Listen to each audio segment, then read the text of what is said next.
The Phoenix Principle: How Black Women Are Transforming Rejection into a Revolution. Thank you all for being here today.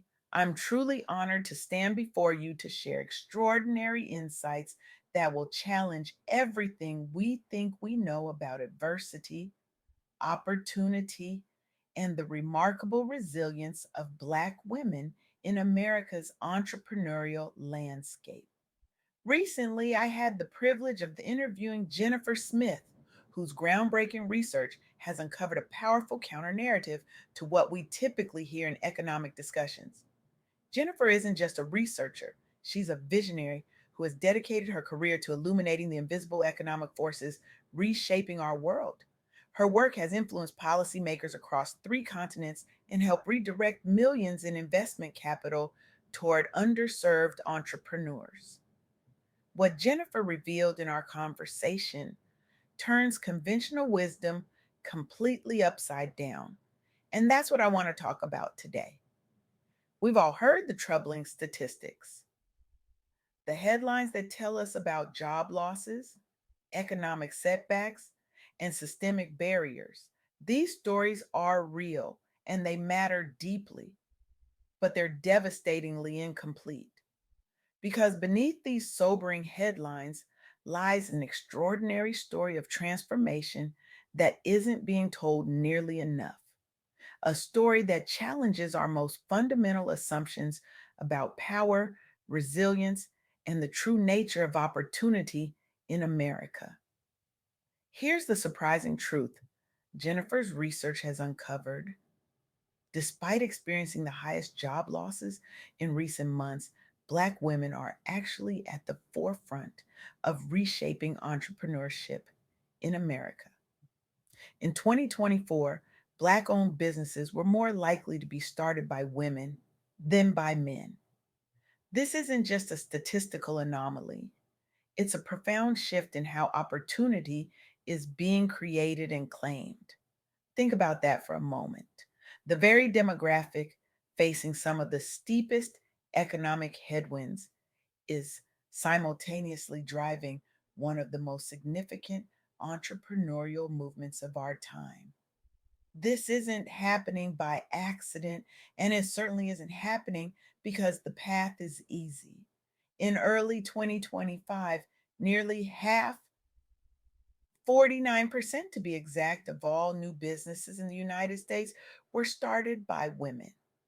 This represents a dramatic increase from previous years. And among these new founders, Black women played a central, pivotal role. But here's the context that makes this even more extraordinary. During this same period, Black women faced disproportionate job losses. Over 106,000 jobs lost in April 2025 alone, even as national employment grew. They encountered systemic obstacles, including cuts to DEI initiatives and limited access to traditional employment pathways. So, what did they do? They didn't wait for opportunity to find them, they created it. Let me tell you about Maya Johnson. Maya had been a diversity program manager at a federal agency for 7 years when budget cuts eliminated her entire department. With a mortgage and two children in college, she faced what many would consider a crisis. But Maya saw something different. She saw a possibility.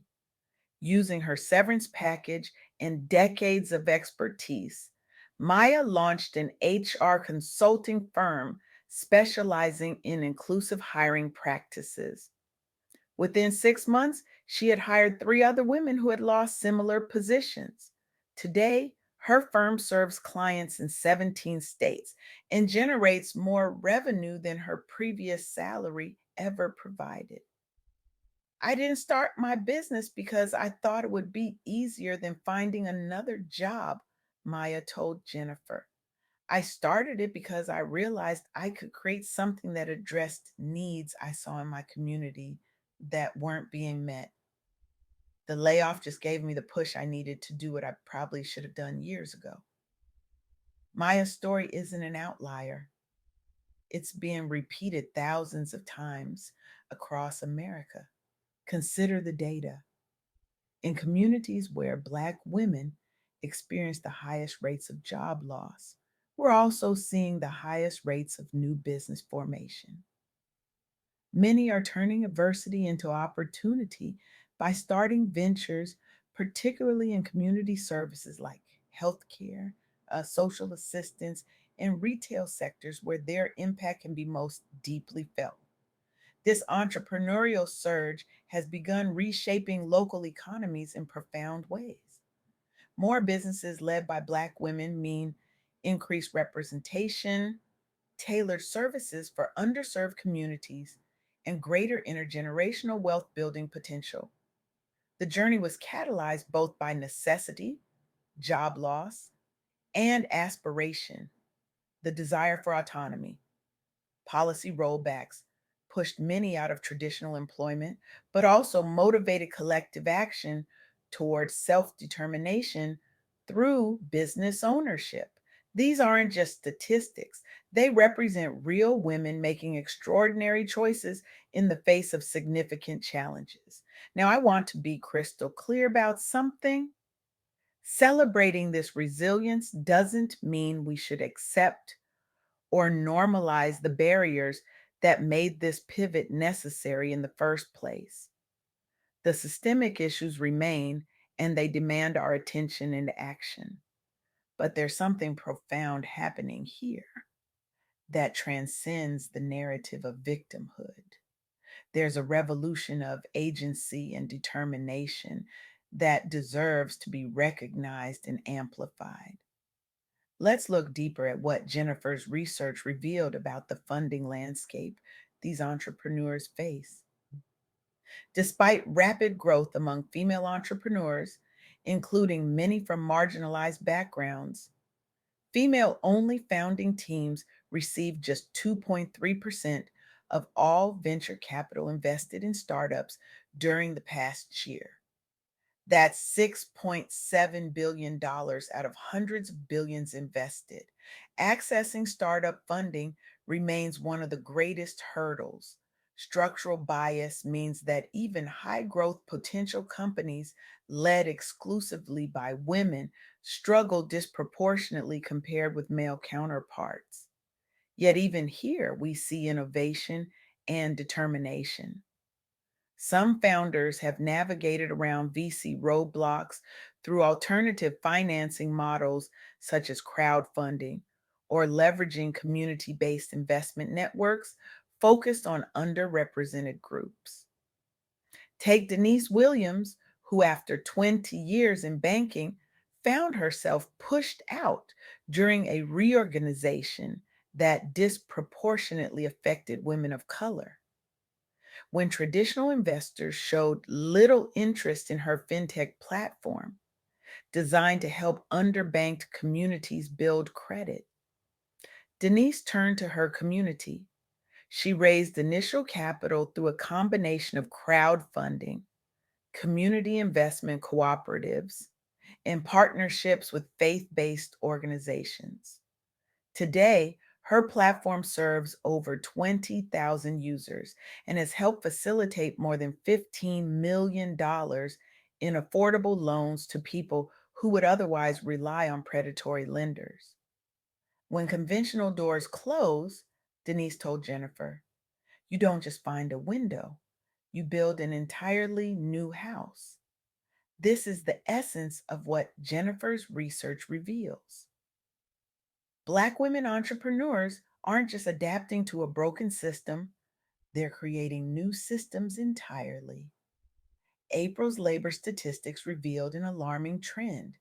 The number of employed Black women dropped sharply, even as other demographics saw gains or stability within federal and government roles, specifically impacted by anti DEI policies.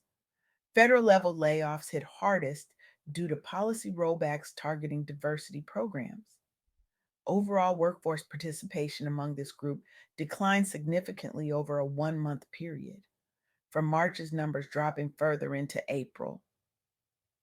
Facing shrinking prospects within traditional careers, And recognizing shifting political tides, many affected individuals leverage severance packages or personal savings into launching consultancies and nonprofits aimed at filling service gaps left behind when DEI programs were cut back.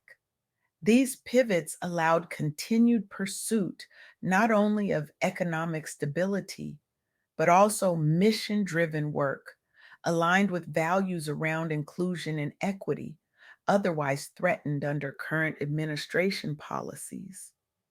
This forced transition catalyzed innovation across sectors. Their successes serve both as inspiration and blueprint for others navigating similar uncertainty today. What Jennifer Smith's research illuminates so powerfully is that we're witnessing nothing less than a redefinition of what opportunity means. These entrepreneurs aren't just building businesses, they're creating new models of economic participation that challenge longstanding assumptions about power, access, and possibility. When traditional doors close, they're not just finding windows, they're building entirely new structures. This matters for all of us, regardless of our background, because what these entrepreneurs are demonstrating is that our conventional understanding of how opportunity works is fundamentally flawed. We tend to think that opportunity flows from the top down, that is created by institutions and then distributed, often unequally, to individuals. But what if the most powerful opportunities actually flow from the bottom up? What if the most transformative economic innovations come not from those with the most resources, but from those who have learned to do more with less? What if adversity, when met with determination and community support, actually becomes a catalyst for the kind of innovation our economy desperately needs? The data Jennifer has gathered suggests exactly this, and it challenges us to rethink not just how we understand entrepreneurship, but how we conceptualize opportunity itself. These entrepreneurs are showing us that true strength isn't just about endurance or survival. It's about transformation. It's about taking what could break you and using it to build something new, not just for yourself, but for your community. Their power comes from something much deeper, a profound sense of purpose, a commitment to community, and an unwavering belief in possibility, even when evidence suggests otherwise. So, where do we go from here? What is the call that this research places on each of us? I believe it demands that we become witnesses and accomplices to this revolution, not just observers, but active participants in reshaping how opportunity works in America. If you're an investor, it means questioning your assumptions about risk and potential. It means recognizing that some of the most promising opportunities may come from founders whose experiences look nothing like yours. If you're a policymaker, it means creating systems that don't just remove barriers, but actively support the kind of entrepreneurial innovation we're seeing. And if you're facing your own moment of adversity, regardless of your background, it means recognizing that sometimes what looks like rejection is actually redirection towards something more powerful than you've yet imagined. The phoenix doesn't rise despite the fire, it rises because of it. And right now, all across America, Black women entrepreneurs are showing us what it means to rise from the ashes of systemic rejection and build something revolutionary. They're not just changing their own circumstances, they're changing the very nature of opportunity in America. That's the unexpected revolution Jennifer Smith's research has uncovered. And it's a revolution we all need to join, not just because it's inspiring, but because it contains the blueprint for a more innovative equitable, and resilient economy that benefits us all. The question isn't whether this revolution will continue. The question is, will you recognize it for what it is? And will you have the courage to be part of it? Thank you.